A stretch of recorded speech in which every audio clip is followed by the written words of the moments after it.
at Harold One. I'm Ted Jervis, and this is ZNS.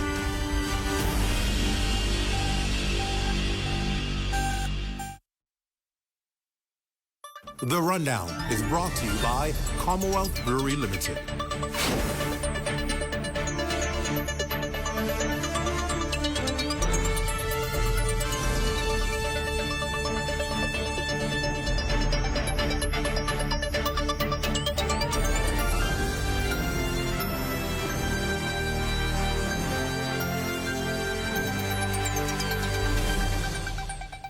Good evening, everyone, and welcome to the show. It's great to have you with us again. Well, just hours after United States President Donald Trump gave 90 countries a 90-day reprieve from the U.S. government's 10% reciprocal tariff to export duty-free items to the U.S., international media reports state that President Trump may consider extending that pause. Now, the Davis administration is closely watching these turn of events, and it has even prompted Prime Minister, the Honorable Philip Davis, to address the implications of the U.S. on the Bahamas. Altaviz Munnings tells us more. At the outset, Prime Minister the Honorable Philip Davis declared the Bahamas has had a friendly and productive relationship with the United States for many decades. But he wants to make it clear that the country is facing new challenges due to that 10% reciprocal tariff to export duty-free to the United States imposed on the Bahamas. The Prime Minister confirmed that he has talked to leaders of other countries, reached out to local business executives, and consulted with economists and trade experts to assess the likely impact and plan for multiple scenarios.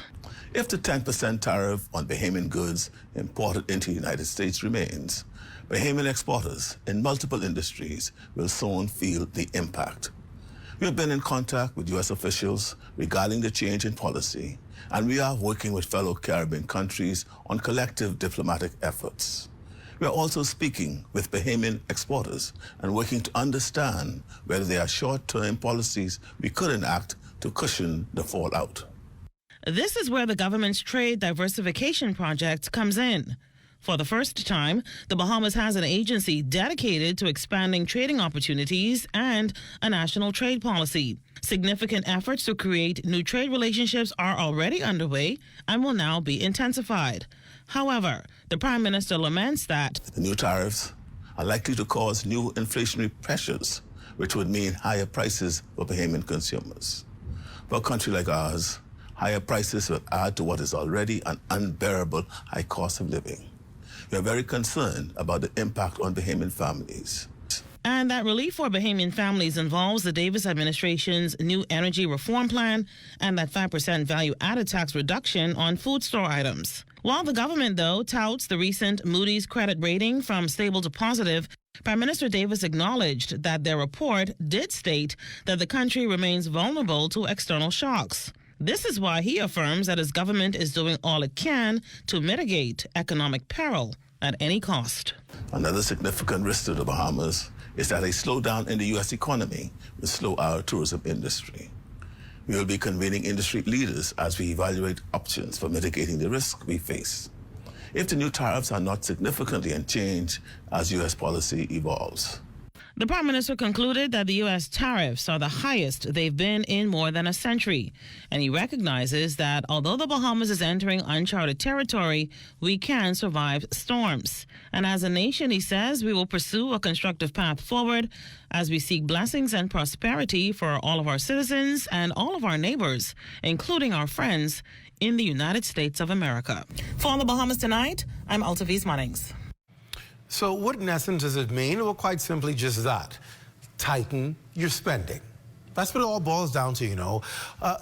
One of the things about governance is that it's always unpredictable, right? You can be on a pathway to what is called great governance and things going well. Then all of a sudden, there are either natural occurrences that happen that impact your spending and your plans, or there are global changes, global effects and impact that change governance. And what you would have been on a trajectory path to successful tightened spending and economic recovery is now jeopardized because of what's happening globally. That's what happens in governance, right? You plan this is going to be a great year, then something happens and it's not a great year. It ends up becoming a difficult year, or one that requires tightening when they thought maybe we can spend a little more. We now have to tighten the purse because of what we are facing. That's what governing requires, right? And we saw this coming, but no one knew to the degree to what this would actually turn out to be when the Trump administration took office. No one knew that tariffs would go through the roof. No one knew that trade wars would begin. That was not on the agenda. What was on the agenda for many countries was recovery. After coming through decades and years really, of difficult times, people thought this is a great time to recover. The Bahamas has not had a significant hurricane or natural disaster in about 5 years, and so this has been a period of recovery for the country. And so ahead, the predictions were just that. Even Moody saw it, and we see Fitch, which we'll get to in a second, is saying the same thing. People saw it as, okay, this is a good path to be on. The trajectory says all systems go, you're going to look good. And then what happens? It says if something happens, though, you're going to have to tighten. You're going to have to adjust your spending. Your tourism market, which is your biggest economy, could be on the line, could be impacted because of what's happening globally. So here we now have the Prime Minister last night, late, releasing this new statement to the country saying, listen, we're watching it. And while we have a 90-day window where things may still be as normal, that could soon change. We don't know what the United States is going to do. And guess what? They're our biggest trading partner. And that means we have to find ways, creative ways to keep our economy going, keep prices down, and keep tourism up. And so obviously a lot of the plans that the government has introduced that was supposed to help Bahamians feel some relief, thank goodness they're putting it in place, because what it will do is it will soften the blow, but will it be enough? Only time will tell whether it will be enough, because prices are predicted to go up. And so even though government is putting in place measures to bring relief, you can still see high prices because we import everything. We don't make it here. We have to bring it in. And that means when you're bringing it in, the cost of manufacturing it somewhere else is going to go up because they're paying tariffs. And so it means at the end of the day, you need to tighten your purse in spending so that you're able to weather the storm and choose wisely what you're going to do and how you're going to do it. Well, we talked about Fitch's rating. So strong governance and fiscal consolidation are among the efforts contributing to a favorable rating for the Bahamas from Fitch. Now, the U.S.-based credit agency's rating has listed the Bahamas an inaugural long-term foreign currency issuer default rating of BB-. Doubly negative is what we call it, predicting a stable outlook, though. This spells good news for the country, that according to the Ministry of Finance. Now, in a statement, the ministry predicts a continued growth in GDP is likely, that fueled by strong performance in the tourism sector, well above pre-pandemic levels. And that trajectory is expected well into the next fiscal year, cushioned by insurance and contingency funds. Substantial external liquidity is the financial sector.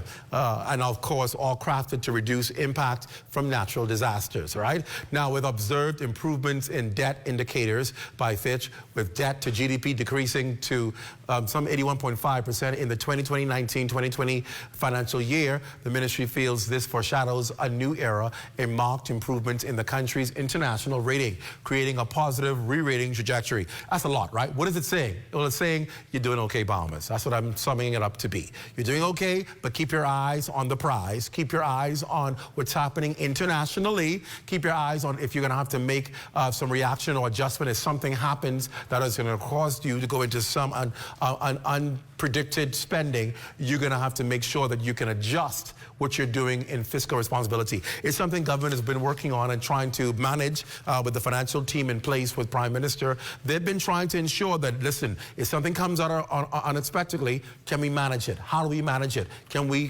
find funding for it if it needs to be without putting a shock on the economy? And that's what fiscal prudence is all about. And we're going to watch that, hopefully, as we get ready to go into hurricane season in June. We're praying, obviously, that this year, again, we're spared, because we definitely don't need that in this year where there's a trade war going on. On to another story, and I'm glad to report this tonight. We've got an update tonight on the story we aired last night involving Deandra Newton and her 7-year-old daughter, Royalty.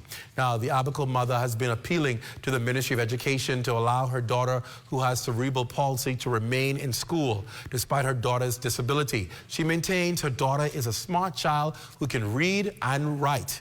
Well, You saw her on the show last night. We got a chance to talk to the beautiful young lady herself, and she was so smart and educated.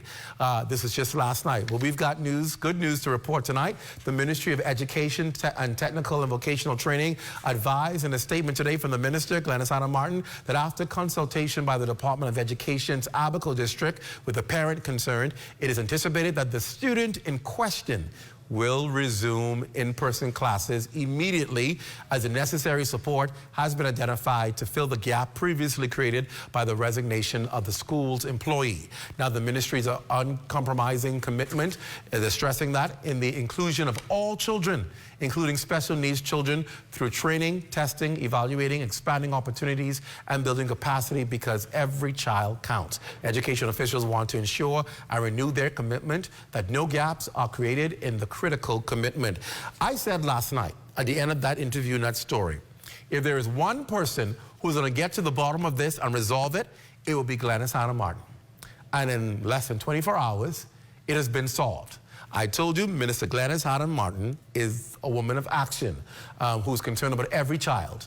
And as you also saw in that interview last night, there is no reason that child should not be in school. She is smart beyond her years for someone who is dealing and battling cerebral palsy. She is able to interview with me. Some adults are challenged in doing interviews, but she did an excellent job last night talking to me, telling me she misses school. Her favorite subject was math, and just saying she wanted to get back in school. And I'm so happy to report tonight that she will get that wish, and she will be able to return to school because the necessary things have been put in place by the Ministry of Education to ensure she can have a normal education. Congratulations. I always like to see stories end on a positive note. That's what we all do in our country. Well, we've got another Power Pack show for you tonight. The chairman of the Bahamas Development Bank is here to tell us about the number of events they have planned to bolster the business and entrepreneurship around the country. Then, of course, you know, next week is Holy Week. We won't be on the air because as we do around here, we observe Holy Week with no talk shows, and so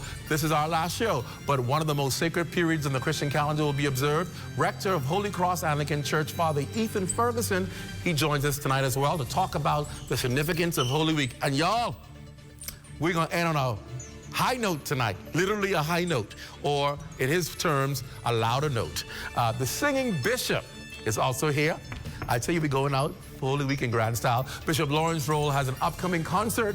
He's going to tell us all about it. And he got a new hotline. He's going to show us that hotline.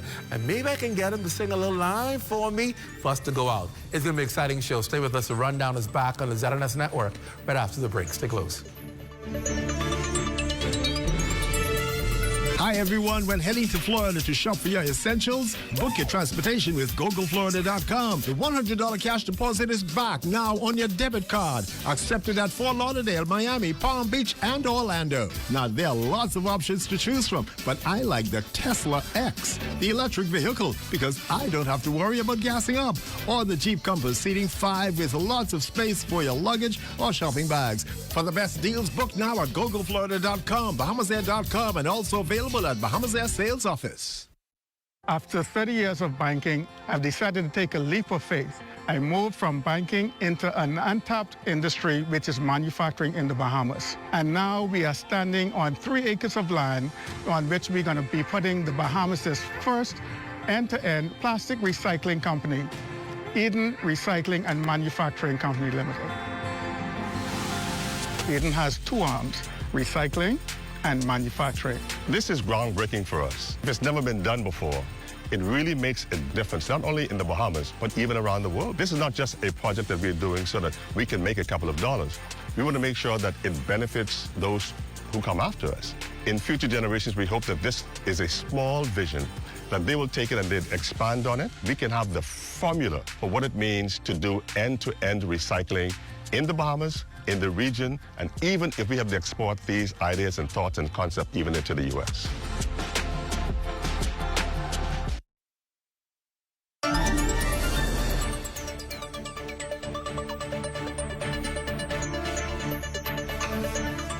Well, Welcome back to The Rundown. It's great to have all you with us. Those of you who are watching in the Lion's Den, it's always good to have you with us. I see you there in the Lion's Den on Facebook, and then those of you watching by YouTube, whether you're in the Turks and Caicos Islands, on your platforms there, or around the region, or internationally, or just here at home on your various platforms, it's great to have you with us. Thank you for being with us. Well, empowering Bahamians for ownership because we're Bahamians too. That's the motto of the Bahamas Development Bank. The BDB is the government's primary provider for promoting industrial, agriculture, and commercial development, facilitating participation in approved enterprises while stimulating and enhancing economic development nationwide. Giving us an update on their agenda is the chairman of the Bahamas Development Bank, Gil Kassar. Sir, welcome to The Rundown. It's great to have you with us. Thank you very much. I want to begin, first of all, in talking about the focus of the bank in 2025. What is the agenda of the Bahamas Development Bank? So the agenda is to drive impact as widely as possible across our archipelago. And so that means touching the blue economy, green economy, orange economy, and really of diversity of Bahamian businesses and aspiring Bahamian entrepreneurs. And so we do that in the form of course, lending, but also grant programs, as well as now consulting. For certain businesses that would like to impart opportunities to Bahamians, and there are some examples there. And now we're also brainstorming a potential investment arm to the Bahamas Development Bank as well. Really? And in addition to that, this is going to be a year underscored by efficiency as well as by digitization, and so we do have some initiatives underway along that vein. You talked about just now, and I thought it was so intriguing that you're supporting not just the traditional pillars that we know about, agriculture, tourism, but you talked about the orange economy and other economies, which I found interesting because a lot of people are afraid when you say orange economy, or we don't support, or we don't invest, we don't lend to people in those creatives. Talk a little bit more about that, because I think a lot of people are probably perking up their ears now saying, do you mean there's an opportunity for me to get support for my business, which may be in the creative industry? Absolutely. We believe that all industries deserve funding, and the orange economy brings so much excitement to almost every industry. I think the creativity touch is necessary. That being said, we have no biases as it relates to any particular industry, and tourism, of course, is our #1 industry. And it's a rich and fertile environment for creatives, whether that's in terms of products or in terms of experiences. And so the orange economy is vital to the backbone, really, of our #1 industry. And so we underscore that opportunity. How has your portfolio been? Has it been growing? Is it one where there's high delinquency? Talk to me about your portfolio. Well, we've actually witnessed a uptick in terms of conformity with loan payments, and so we see the Bahamas Development Bank moving on a very positive trajectory. And of course, we see that we were able to secure a funding with the African Exim Bank, and that signals that we have international lenders as well that are finding interest in collaborating with the Bahamas Development Bank. We continue to implore entrepreneurs to partner with us as they grow and as they look to right-size their financing needs. And so that's another aspect that we're looking to lean into, not just the pre-funding support, but the post-funding support. And what does it mean to properly manage funds after you get it? Right, right. Yeah. And I'm glad you raised that issue, because that's one of the challenges you find with entrepreneurs, right? They may have a good idea, maybe doing well in their business, you can show them the books, and you're like, okay, no, this ain't gonna work, because they're probably lousy bookkeepers. Right. And so there is support coming in place now for entrepreneurs after the fact on how to manage and organize their funding. So we're looking to build out a network of professionals that essentially will be available to entrepreneurs, whether that be subject matter experts. And so perhaps you're in agriculture and you need someone who has a master's degree or a specialty over a number of years in egg production or any other niche area. And also from a financial standpoint, I think there are a number of firms here in financial services that offer those types of services to keep entrepreneurs on track. And so we are looking at building out that organic network. You talked about your partnership with African Exim Bank. Let's talk a little more about that and how that came about and what that will do. Well, certainly it will drive a lot of impact. It's $30 million. $30 million. It's $30 million. Wow. And so we have already taken a drawdown against that, and so there is real funding available for Bahamians. That being said, of course, it was the diligent efforts of the Bahamas Development Bank as well as our Prime Minister that was able to bring that opportunity to the table. When you talk about, obviously, being able to now finance, I guess, ideas and businesses, what does that now mean to you, who your client should be? Who should be your client? What should they come with? And what all services are available to the person to come to the door? Is it a regular bank where you can walk in as a Bahamian and say, listen, I'm looking for a loan to do X, Y, Z? What are the criteria? You know, the Bahamas Development Bank needs to stimulate the economy. And so with that comes great responsibility, but it also comes with empathy. And so there's a lot of industries that, quite frankly, don't qualify for what the commercial banks are willing to lend for. Correct. And some individuals may not be who the ideal candidate of some of the other commercial banks may want. And so I think as a development bank, we have to have empathy, but we also have to not have any prejudices. Correct. And so we're looking for everyone. We're looking for youth, we're looking for women, we're looking for persons with disabilities, and we're looking for people from all over the Bahamas. And so what do you need? Of course, it depends on the option that we have. For example, one of the new offerings that we have is for persons with government contracts. And so one of the issues about being able to take advantage of those types of opportunities is that word mobilization. Right. And so now we have an offering where you can bring your government contract and we will take a look at assessing the performance risk of it and mobilizing you. And so wow. This again allows us to have a focus on small and medium-sized enterprises to have a good distribution of funding. Are you seeing that people are being true to their word once they get funding from the bank and looking to actually make those payments? You know, it takes wisdom to be able to properly create the infrastructure of a loan offering. And so what that means is we are taking a look at properly studying the actual needs, right, of the project, taking a look at to what extent there are hard assets that can secure, of course, the loan, and so there is a collateral requirement on the loan side. And then we also take a look at the real market studies. And so there's the team that looks at real research and to see if the business plans are well thought out.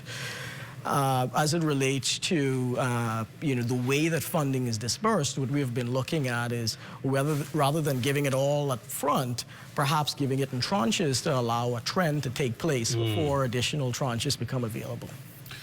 Obviously, the question is, at the end of the day, the plan is to eventually see these businesses become successful and be able to eventually turn a profit and do well and be able to obviously pay the bank back so that other people can borrow and have access to the financials. Is it also operating, does the development bank also operate as a bank does with bank accounts and savings and withdrawing? Can that happen as well?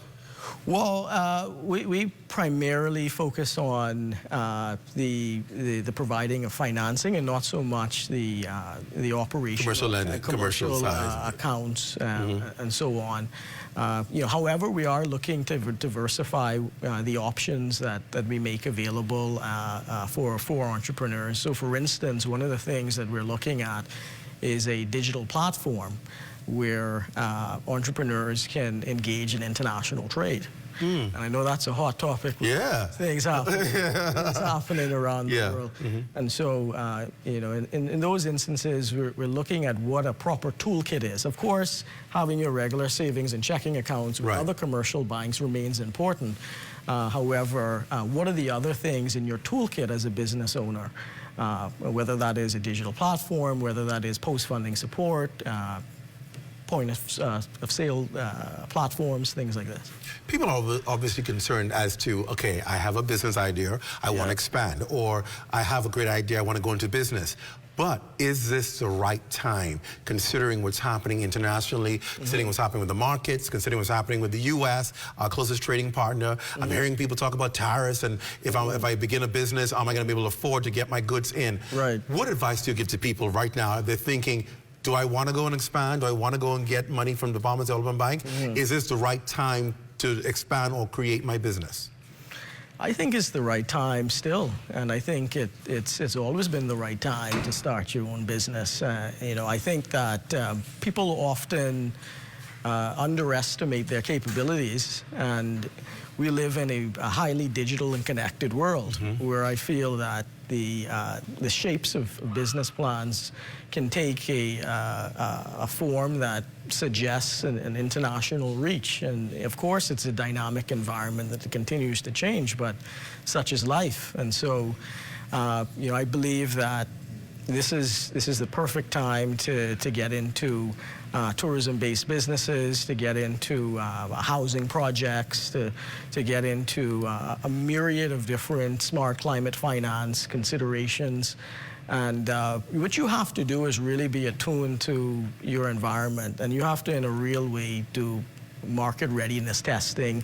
I think most entrepreneurs, for the most part, need to take a somewhat of a toe in the water, but at the same time get out of their head and into action so that markets can teach them what they really want.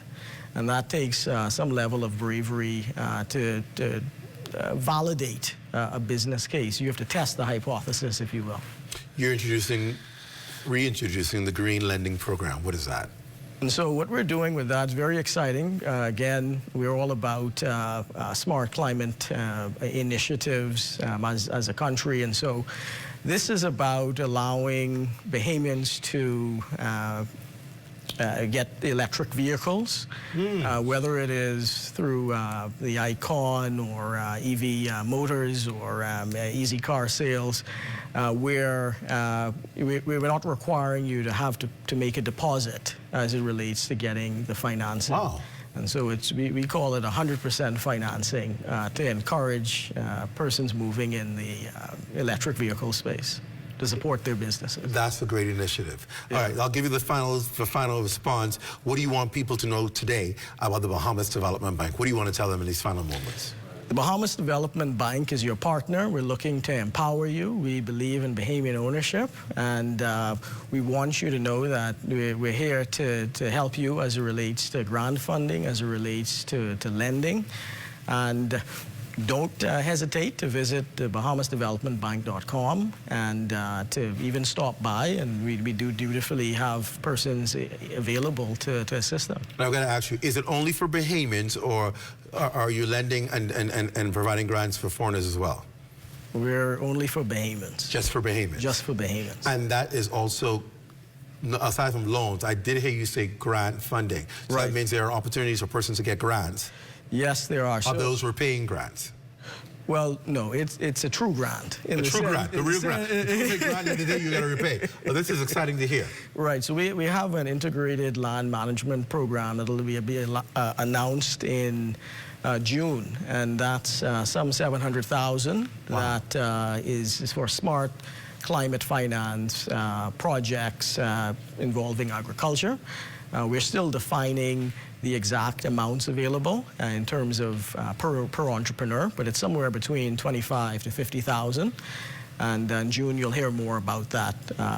And of course, we have the lending programs open as well. That's amazing. Lots going on in the Bahamas Development Bank. It's not quiet. There's a lot going on here, and definitely you want to get a hold of it. You can go to their website again and get the information. There's some funding accessible by you if you go.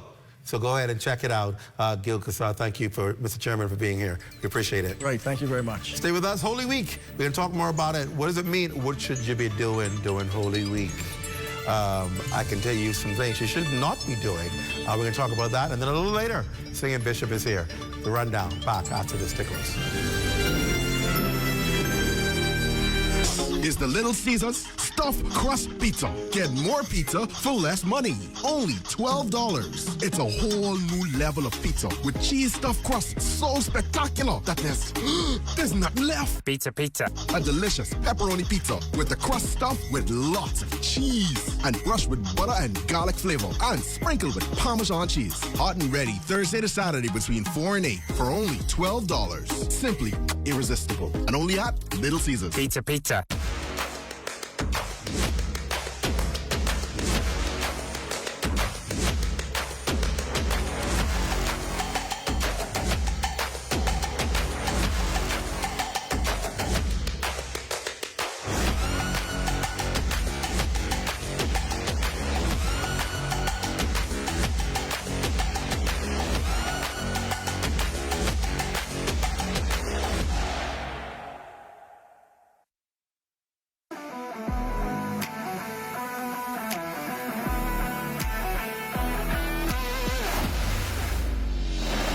Bahamas Striping Group of Companies, we have been in Exuma now for the past 4 years, carrying out our paving program. A part of our company's philosophy is to do some work to international standards. So when you look at our paving division, we have a state-of-the-art lab to do all of our testing in-house, as well as a state-of-the-art asphalt plant with a trained technician carrying out the work on that site. The overarching goal of our company is to produce the work that we're doing in the entire Bahamas to international standards. We also make a difference by the training of our staff. We have a very intensive training program going on to where we are teaching young men how to learn the art of striping. Being a young man myself, I've made mistakes in the past. I was given a second chance to better my life, and it's only fitting that we pass it along. What's important for us is giving them a second chance for them to get a skill and a career that could take them further in life.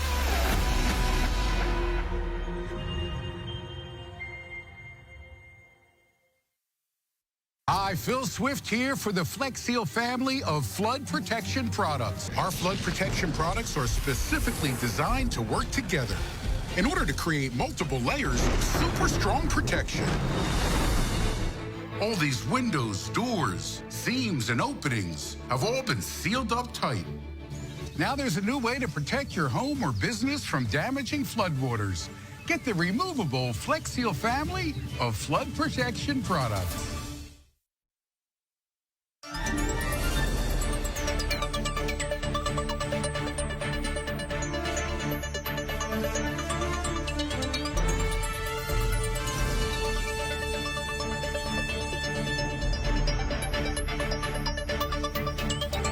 Welcome back to the Rundown. Holy Week is a crucial period in the Christian calendar, marking the final days of Jesus' earthly life and his ultimate sacrifice for humanity.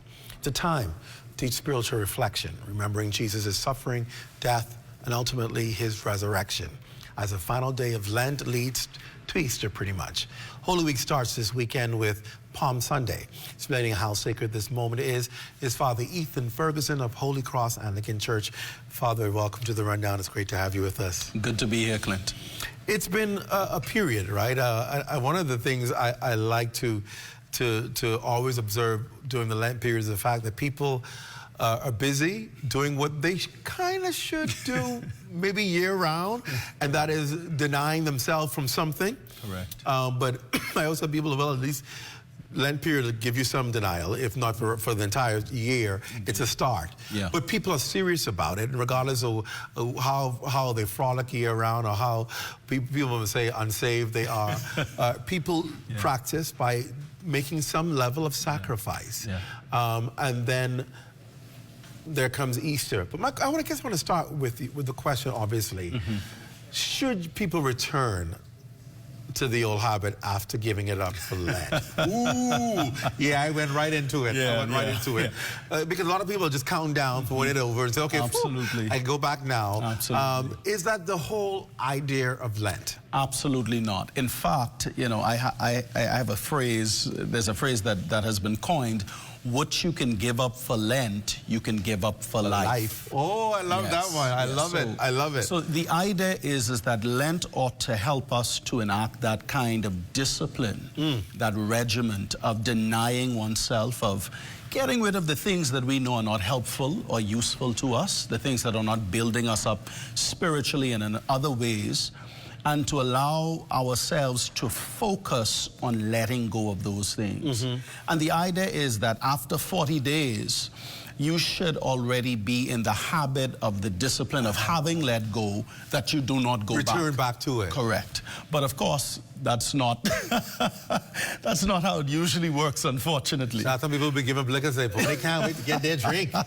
They can't wait to do it. And some people have been giving up some other things around here. Of course. And they said they can't wait. They can't wait until the time has passed, which is unfortunate, because it really detracts from the whole idea and the discipline and the meaning of what it ought to be for us. We go into what we call Holy Week, right? And it's and I'm still glad that even here at the Broadcasting Corporation, we still have some observance. You know, all of our talk shows go on timeout, I call it, for the week, just so that there's a greater reflection. Our programming changes. We have more religious programming in, so people can kind of have a time of reflection. But it seems as though nowadays we're the only ones. Like, society has changed so much that there is no longer that quiet period during Holy Week. That let's try and bring it down a notch during Holy Week. Like, it's become just another week. Are we losing our savor for the things of Christian principles and values you believe in our country? Yeah, this is the lament worldwide, I believe. You know, it is not unique to the Bahamas. But the thing is that because the Bahamas especially proclaims this Christian identity, there is a special, particular challenge to us to maintain certain mediums of Christianity. What is unfortunate is that as secularism continues to sweep even our country, and there are less people attending church, there are more unchurched people, there are persons who are more agnostic, and atheism is rising in the Bahamas. Because of that, people are staring away from what we traditionally did as a people, collectively. So it wasn't just a group or a facet or a corner of us doing things. This is what made us who we are. And unfortunately, we are moving away from that, and people are kind of just losing their center because they are not adhering to these things. So who do we blame for that? Does that mean the church is not as effective as it should be in our country? Because people are saying, well, if we're moving away from the values and people are no longer conscious enough the way they used to be. Drive past a funeral, they don't turn the music down. People outside funerals now with the T-shirts on, the drinking out of a cooler. We've moved. Does it mean necessarily that the church is not as effective as it ought to be? I don't want to say that it means that the church is not as effective. There are always ways we can improve what we do, no doubt. There's always room for improvement. What I would say is that, you know, people's mindsets have shifted. And with the birth of a new generation, it is just a different dynamic. There's a different focus.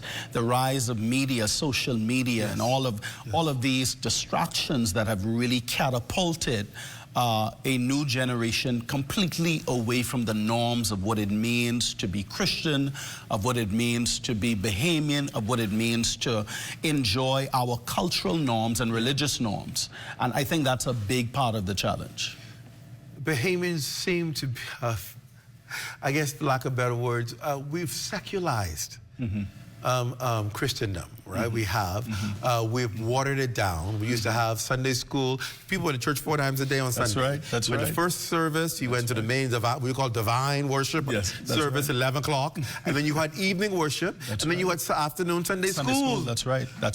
Now, we're down to sometimes 1 or 2 services in the day. That's right. No Sunday schools. So the kids never are introduced to church and Bible classes. Absolutely. And it seems to be no pressure that I gotta go to church no matter how late I get on Saturday night. I gotta go to church on Sunday morning. Are we losing what is defined us as Bahamians? Yeah, we are losing that. We have essentially robbed this generation of what made us who we are. And that is unfortunate. And, you know, when you were growing up, Clint, or when I was growing up, or, you know, persons older than us were growing up, like there, yeah. there was not a question of whether or not you were going to church. It was automatic. Or whether or not you were going to Sunday school. It didn't matter what time you got home. It didn't matter what other activities you had to do. Yeah. People prioritized worship. They prioritized God. And there is no longer that priority. So the children today are there are so many other activities for them. Church is a luxury almost, you know, so they get to choose whether or not they can go, because they're in baseball, they're in football, they are in all sorts of extracurricular activities to keep them motivated and to keep them agile. But at the same time, they are losing the center, who is God. And they are losing that commitment and that regimen, that discipline of worship that really harnesses a kind of character in us and kinds of makes us a better people. So now we look at where we are today. Yeah. And next week is Holy Week. Yeah.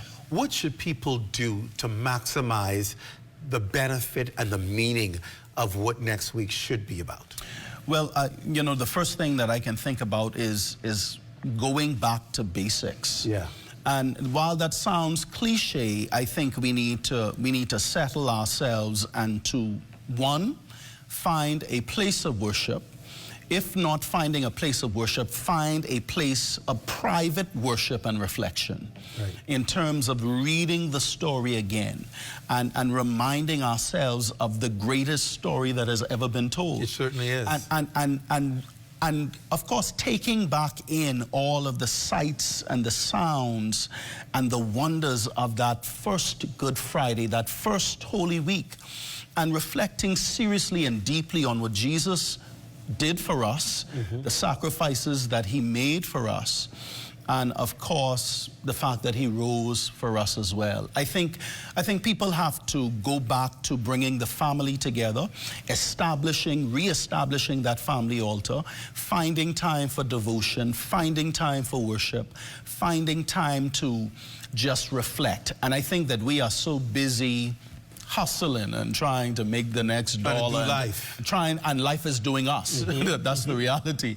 We are so busy doing these things that we are missing the point of it all. There might be people sitting out there saying, yeah, I want to do that, Father. Yeah, I want to be that, Father. Yeah. But it seems like such a tall order. Yeah. How do you begin? Well, you begin by taking quiet time, just a few moments. And, you know, that may require you getting up a little bit earlier or going to bed a little bit later, but finding a little quiet time and read the story. Finding a little quiet time. There are a lot of churches, I realize that this is a trend that's happening. A lot of churches are having midday services, are having early morning services just to accommodate worshipers. So find yourself in one of those services. There are churches, persons who work in the downtown area, persons who work in certain business districts. There are churches that are having, especially during Holy Week, that will be having services to gear towards the same. Take advantage of those moments. If you have an hour for lunch, take 30 minutes of that hour and just step in and just quiet yourself, reflect, and give thanks for what God has done for us. Then I want to talk about the resurrection. Yeah. What should that mean to the believer? Oh boy, the resurrection is the pinnacle of hope for us. Yeah. Because, you know, Good Friday, I've said in a sermon before, Good Friday, the devil was having a party because, you know, Jesus had died and his disciples were scattered and things seemed lost and hopeless. But Easter Sunday is a game changer. It means that it does not matter how dark it looks, how difficult things are. It does not matter what it may seem like. God always has the final say. Wow. And that is so important. It's important in a culture in which we are living hopelessly. You know, there is a lot of hopelessness, and people are committing suicide, people are committing self-harm, people are doing so many things because of the lack of hope.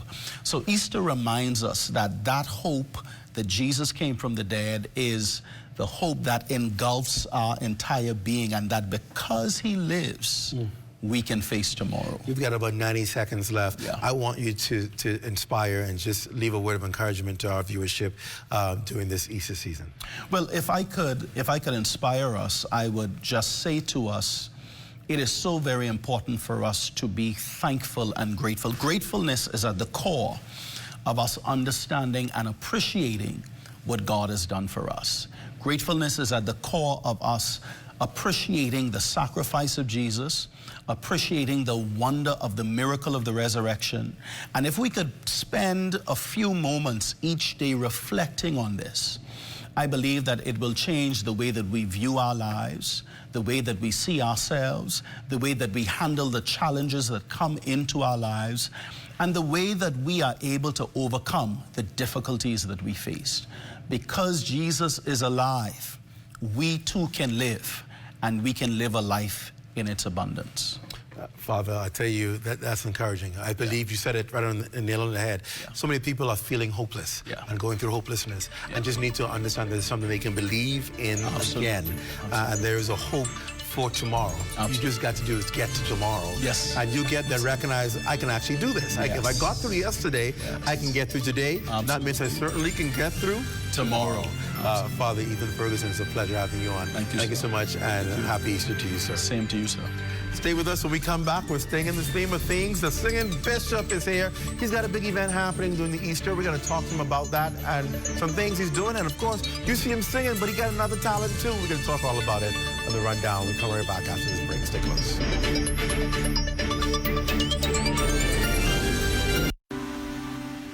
Mailboat service is a critical service to the islands of the Bahamas. Certainly, Andrews has always been there and dear to us. That's where we're born and raised. And so we play a crucial role in advancing the growth and development of Andrews. Customers want service and they want consistency. From the start, that's been our commitment. We work to sail on time every time. Our customers have come now to expect this from us. And one of the biggest challenges we've had was finding adequate funding. SPDC from the very start has been a lifesaver. My advice to young people, if you have a vision, a passion, an idea, go for it. Don't give up. It's not easy. If it was, everybody would be doing it. Be consistent and you'll get there.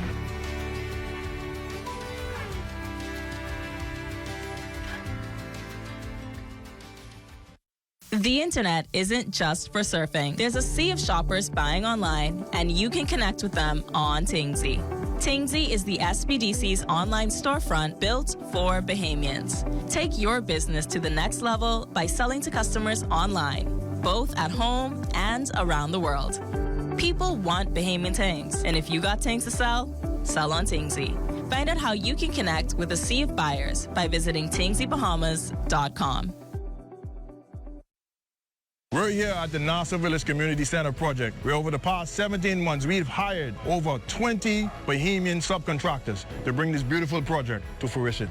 I've been living in Nassau Village for more than 19 years, and to see a project like this bring great joy and pride to me. This state-of-the-art multi-purpose community center will serve as a crime-fighting initiative in the community, also help with the education of our kids in this community, and a hurricane shelter. Yeah, and it also shows what we as Bahamians can achieve when we work hand in hand with each other. We have the technical know-how, and we can pretty much deliver on any project here in the Bahamas or in the world. Bahamas Stripe and the Bahamian Company, they prove that they believe in Bahamians. Based on the outcome of this project, I don't think they're disappointed in giving a small person an opportunity to do a job such as this. The more opportunity they get, the more opportunity we will get.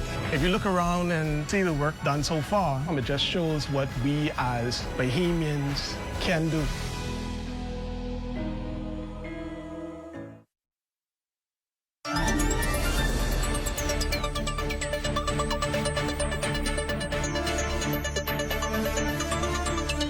Welcome back to the rundown, our final segment tonight. The nation loves the singing bishop, and he's preparing to hold a gospel concert that he's hoping you can attend. And of course, we can tell you it's definitely an event you do not want to miss. Bishop Lawrence Roll joins me now in studio here in the rundown. Welcome to the show, sir. Good to have you with us. Thank you for having me here, sir. And let me say, when I open up by saying the nation loves you, it is the truth. Everywhere you go, you have uplifted, inspired, encouraged, motivated, just done so much to all kinds of people, not just one set group, and you ought to be commended for that. Let's talk about your ministry and through singing over the years. How many years you've been doing this now, Bishop? At least from I was about 21, so you could say at least about 43 years. 43 years, yes. Bishop. What do you love so much about your music ministry? I love it. I was singing from a little boy, Ron, at least about 9 years old. Mm-hmm. In the island of Cat Island, when my parents leave me all by myself and I began to sing, I saw the birds, I saw the lizards, and the Lord said to me, I'm going to turn this into an audience. And today, I'm telling you. So you started out singing to lizard and birds? Yes, when I began to sing, the birds come, there was my audience in Cat Island. And did you ever imagine that would turn into years of large audiences that would come to hear you? And when I began to work in Life with Care, I was about 14 years old. I saw a star run through the heaven, and the Lord said to me, I'm going to put you before noblemans. And the first song I sung was We Shall Overcome. Wow. And I used to listen to Kevin McKinsey as a little boy in Cat Island. Mm-hmm. And when I met Pastor Vaughn Miller, I said, you know him? He said, yes. And I said, I have a song for you to listen to. And it was We Shall Overcome. And he gave me that name, the Nation Singing Bishop. And that's how you became the Nation Singing Bishop? Yes, yes. You have done major events. I mean, people would literally come early to line up just to get a good seat to see you on that stage. And when you get on that stage, you leave it all there. You leave it all on the stage. No need. What comes over you when you're on that stage and you're dancing and you're moving and people are wondering, Lord, is he gonna be okay? What's going on with you during that time? What I does, anytime I'm going in a concert, the Lord have to lead me. I do inquires of him. And I go into my closet, I said, are you going with me tonight? He said, come, let's go, I'm going with you. And when I come back, I would tell him, thank you for coming with me, being with me. And it is the anointing. More than just being concerts, you have started a movement. Your young people, the men that work with you, the women that are a part of your ministry, there's a sense of support and loyalty that comes from them. Why do they love the Singing Bishop so much? I don't know why. When I leave this side, Pastor Clint, I'm going to leave empty like Dr. Miles Monroe say. I'm going to give it my best shot. I don't want to quit. I have a drive inside of me, and I have become energetic through the anointing. I depend on God, and I seek no praise. I seek no glory.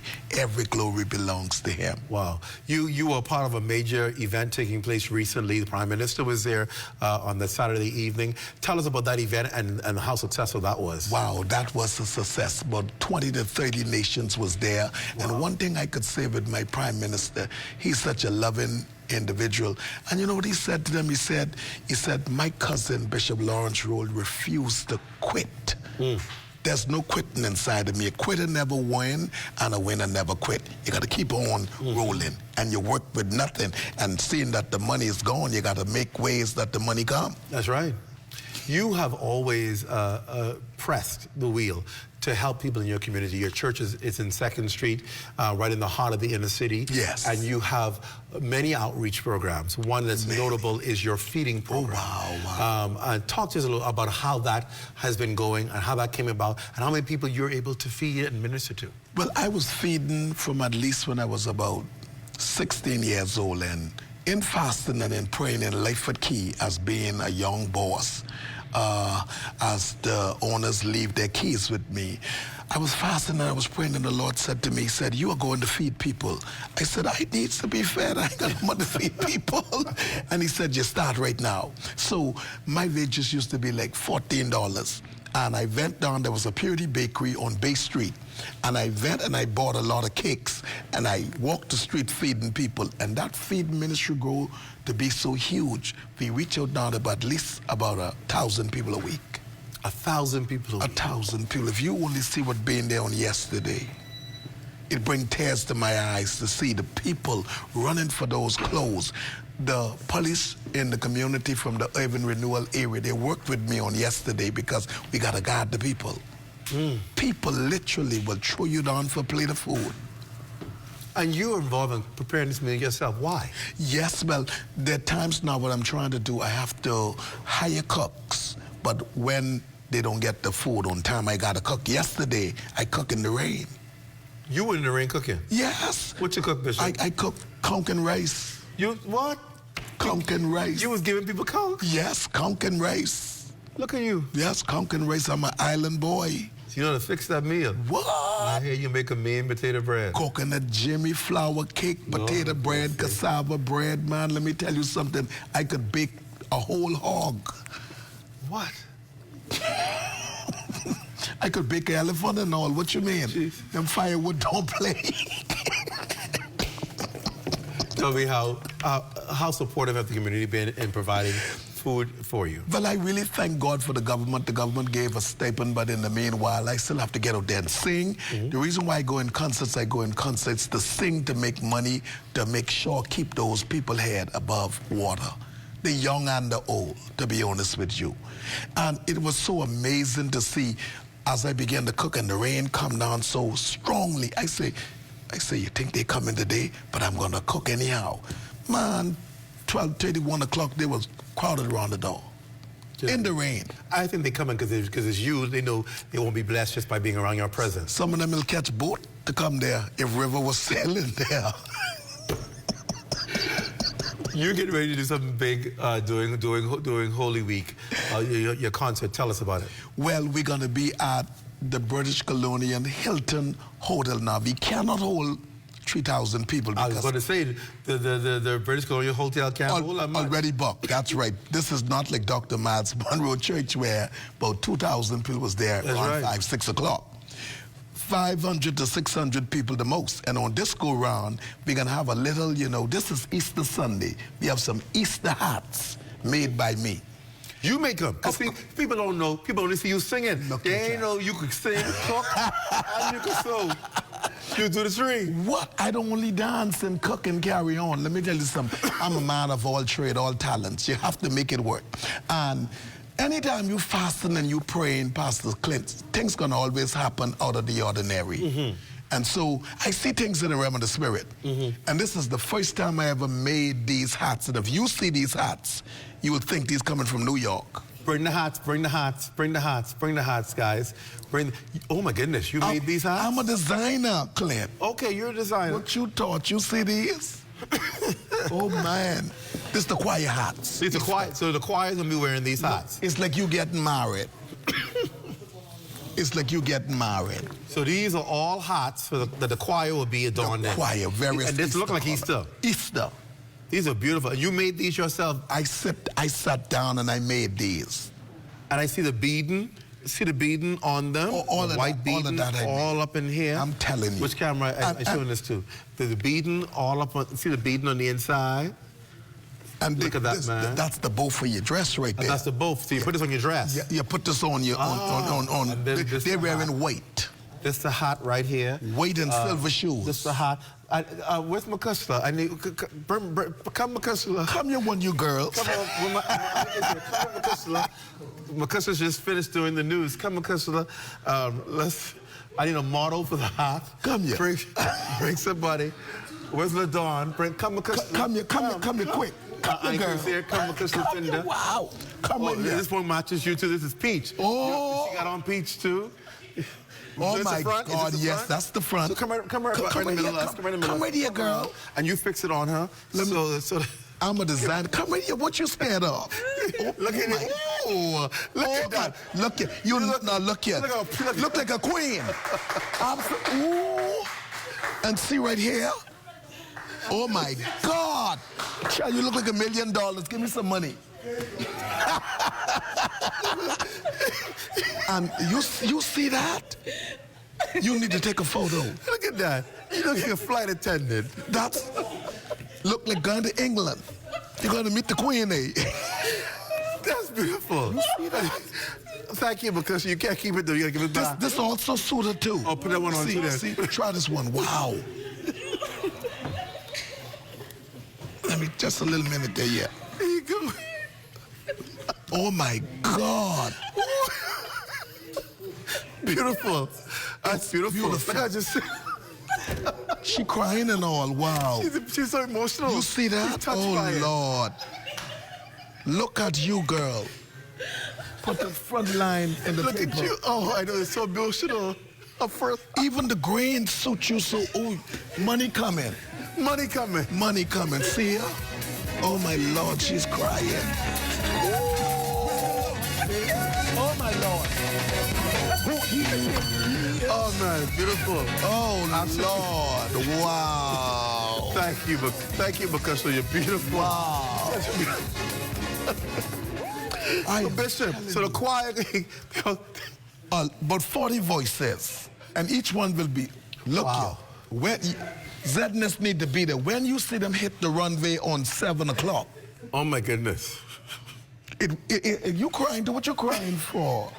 Oh dear Lord. What you crying for? It's just beautiful. So Bishop, the whole choir gonna be in hats. The whole choir. And they're gonna wear a white dress. Ooh, white dresses. Shoes. Look here. Wow.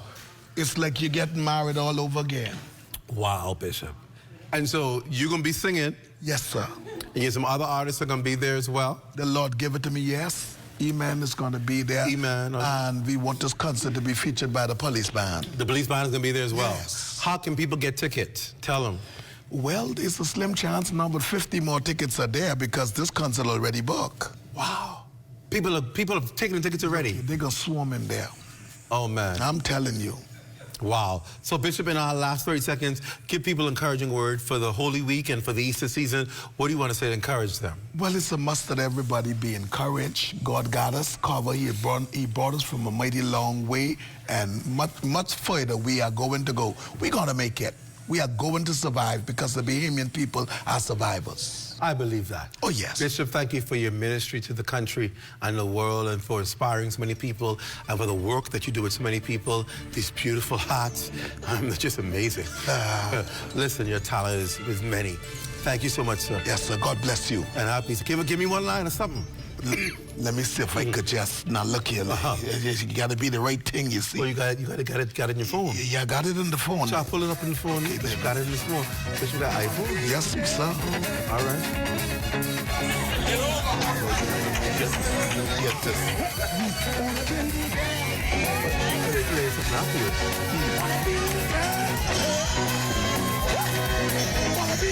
You got it.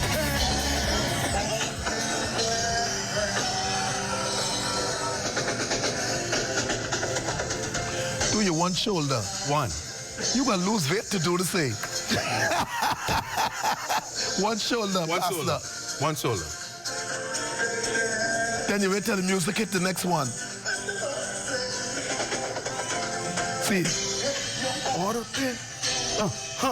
There you go. Then you put your right foot. You hear the melody up in there? I hear that. That's sweet.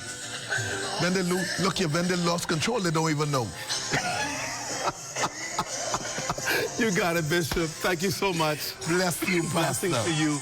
I appreciate you so much Thank for coming God on the for show, you, sir. and all the best. Thank you so much, sir. To you, blessing. That does it for the rundown. Be sure to stay locked onto the ZNS Network for the Bahamas tonight at 11. It's the final newscast in the country with the latest news and information with Royston Jones. He's here in the building getting ready. For all of us here at ZNS, I'm Clint Watson. Remember, that's it. No shows next week for Holy Week. We'll be back after Holy Week. Have a great Easter. Stay safe, everybody. Good night.